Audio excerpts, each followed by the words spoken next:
नमस्कार, जय माता दी। मैं हूं आपके अपनी लाइफ डिजाइनर जीतू आचार्य। सोम प्रदोष व्रत यानी त्रयोदशी तिथि का व्रत जो होता है ये प्रदोष व्रत होता है और खास करके कृष्ण पक्ष और शुक्ल पक्ष की दोनों त्रयोदशियां जो होती है बहुत इंपॉर्टेंट होती है, बहुत उत्तम मानी जाती है। अब त्रयोदशी की जब हम बात करते हैं तो तिथि कितने बजे से कितने बजे तक की है, पहली बात।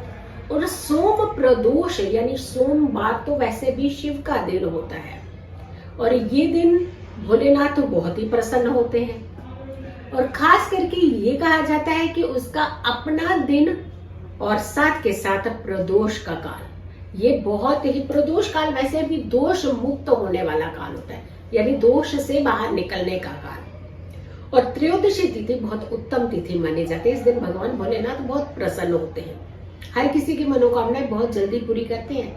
अब सोम प्रदोष की बात की, जब जो लोग भी प्रदोष का व्रत रखते हैं वैसे भी उन्हें शारीरिक कष्ट नहीं होते हैं, मानसिक कष्ट नहीं होते हैं, घर के अंदर सुख समृद्धि रहती है, घर के अंदर तनाव नहीं होता है, नेगेटिव एनर्जीज नहीं होती है, परेशानियां नहीं होती हैं, धन की कमी नहीं होती है। तो सोचिए आप, इतने सारे फायदे अगर कोई व्रत देता हो तो क्यों ना उस व्रत को कर लेना चाहिए। चलिए, अगर नहीं भी किसी कारण से आप व्रत, अगर आप बिल्कुल स्वस्थ हैं तो आप व्रत कर सकते हैं, क्योंकि आपकी खुद की एनर्जीज, खुद की इंद्रियां जो होती है बहुत कंट्रोल में रहती हैं। लेकिन मान लीजिए अगर आप व्रत नहीं कर पा रहे हैं तो आपको पूजा पाठ भक्ति जरूर करनी चाहिए। उसका लाभ, उस योग और संयोग का लाभ आपको जरूर उठाना चाहिए। उस लाभ से आप अपने जीवन के अंदर एक रास्ते को आसान कर सकते हैं, उस रास्ते को जिस पर चल करके आप अपने जीवन को निर्धारित करना चाहते हैं, अपना जीवन व्यापन करना चाहते हैं। अब 13 फरवरी को ये प्रदोष व्रत जो है, ये तिथि जो है, ये कितने बजे से शुरू हो रही है, पहले आप इसे समझिए। क्योंकि प्रदोष का मतलब होता है प्रदोष काल से, संध्या के काल से, जब प्रदोष की पूजा का खासा महत्व होता है। तो ये तिथि कितने बजे से शुरू है, कितने बजे तक की है? 13 फरवरी को शाम को 6:42 यानी 6:42 पर तिथि जो है वो शुरू होगी और 14 तारीख को यानी 14th को 8:29 पर ये तिथि जो है समाप्त होगी।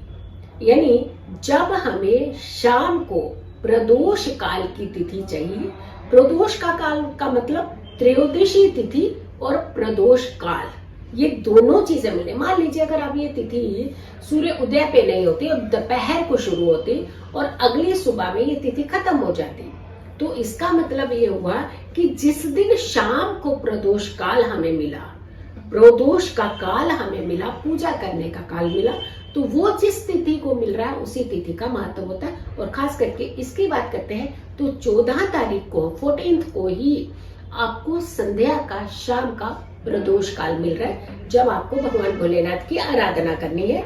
तो उसी समय ही आपने भगवान के मंत्रों के जाप करने हैं, दान करना है, पूजा करनी है, आराधना करनी है, शिव चैंट करने हैं, यानी शिव के मंत्रों के चैंट करने हैं, ओम नमः शिवाय का मंत्र का जाप करना। और उसमें भी एक बड़ा इंपॉर्टेंट मुहूर्त है, समय, जब आपने खास पूजा विधि विधान आप कर सकते हैं।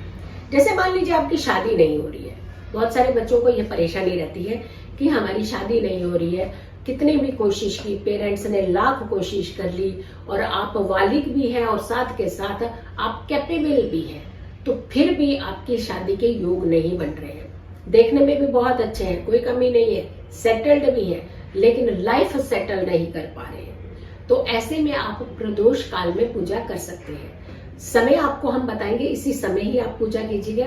और अगर मान लीजिए कि आपकी शादीशुदा जिंदगी है बट आपकी अच्छी हैप्पी जिंदगी नहीं है, तनाव रहता है, लड़ाइयां रहती हैं, झगड़े रहते हैं, घर के अंदर बीमारियां घर कर गई हैं, स्ट्रेस रहता है, नशे के शिकार हो जाते हैं बहुत सारे लोग, तो ऐसे लोगों के लिए भी पूजा का जो समय है वो समय खास करके शाम का यानी प्रदोष काल का समय होना चाहिए। अब हम आपको एक खास मुहूर्त बता रहे हैं जिस समय आप ये सारी पूजाएं कर सकते हैं। शाम को 6:05 से लेकर के 8:20 तक का समय, यानी 6:05 से लेकर के 8:20 तक का ये जो समय है, ये बड़ा इंपॉर्टेंट समय है। इसी बीच ही आप पूजा विधि विधान कीजिएगा, यानी जितनी पूजाएं करनी है, जितने आपने अच्छे रिचुअल करने हैं, मंत्र चैंट जाप करने हैं, वो सारे आप इसी समय कीजिए। आपको बहुत लाभ होगा, बहुत फायदा मिलेगा, आपके कष्ट दूर होंगे, आपके सुखों के रास्ते बनेंगे, विवाह के योग बनेंगे। और इनफैक्ट अगर आपके पति पत्नी में कहीं क्लेश है, डिस्प्यूट की तरफ जा रहा है रिश्ता, यानी अच्छी जगह नहीं जा रहा, आपको लगता है कि स्ट्रेस होता जा रहा है इस रिश्ते में, ये स्ट्रेस बढ़ता जा रहा है इस रिश्ते में, तो भी आपने इन उपायों को करना है, इन रेमेडीज को करना है। और खास करके एक रेमेडीज आपको बता रहे हैं, वो जरूर कीजिए। हर कोई ये रेमेडी कर सकता है, हर कोई ये उपाय कर सकता है। सबसे पहले आपने क्या करना है, एक सफेद रंग का आसन लेना है। उस आसन पर बैठ करके ओम नमः शिवाय के मंत्रों के जाप शुरू करते हैं, लेकिन इसमें बाउंड नहीं करना है, जैसे कहते हैं खुले मंत्र जाप करना, कि जैसे 28 टाइम्स नहीं करना है, 108 टाइम्स नहीं करना है, सिर्फ 2 मालाएं नहीं करना है, सिर्फ 3 मालाएं नहीं करना है, यानी कॉन्टिन्यूशन में इस मंत्र का जाप आप कर सकते हैं। और साथ के साथ रुद्राक्ष की माला होना बहुत जरूरी है, यानी शिव का प्रदोष, सोमवार का प्रदोष, और ऐसे में शिव के मंत्रों के ही जाप करना। यानी जब आप मंत्रों के जाप करें, एक तो आपके पास रुद्राक्ष की माला होनी चाहिए, दूसरा सफेद आसन होना चाहिए। खुले मंत्र जाप तब तक आप करते रहिए, तब तक माला फेरिए जब तक, हाँ माला को आधे में मत छोड़िएगा।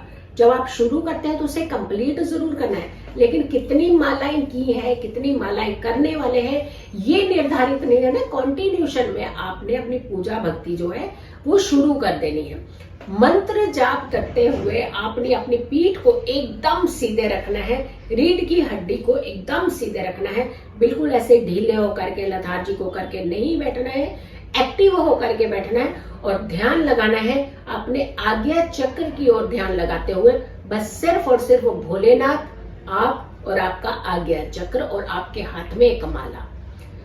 जब तक आप खुद एक महसूस कीजिएगा कि आपके आसपास इर्द गिर्द एक बहुत ही बड़ा सर्कल जो है, वो ऑरा जो है वो क्रिएट हो रहा है। जैसे आपने एक कोने से शुरू करना है कि यहां से आप एक ऑरा बनना, एक लाइन बनना शुरू हुई है, और ये मेरी पूरी बॉडी को कवर करते हुए कंप्लीट ऑरा बन चुका है।